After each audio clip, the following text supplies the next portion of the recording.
প্রতিদিন স্ত্রীরে বলবেন, স্ত্রী তুমি সুন্দরী, তুমি অনন্যা, তোমার চাইতে সুন্দরী গোটা বিশ্বে কেউ নাই। কইবেন না? মুরব্বীরা কয় না, কইতাম না, আগে কইয়া ফেলাইছি। এগুলো বলবেন। এগুলো বললে স্বামী স্ত্রীর মধ্যে ভালোবাসা বাড়াই দিবে কে? আল্লাহ।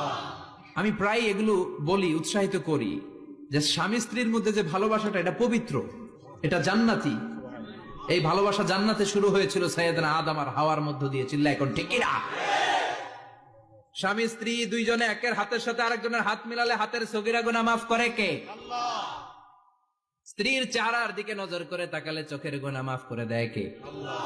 স্ত্রীর জন্য প্রতি মাসে যে খরচ দেন, এই টাকাগুলো সদকা দেওয়ার সওয়াব আছে না নাই? আছে। স্ত্রীকে যে দামি দামি ভ্যানিটি ব্যাগ কিনে দেন, এটা তো সওয়াব আছে না নাই? আছে। কক্সবাজারে ঘুরতে নিয়ে গেলে সওয়াব আছে না নাই? আছে। ফুল কিনে দিলে সওয়াব আছে না নাই? আছে। ভালোবাসার গান শোনাইলে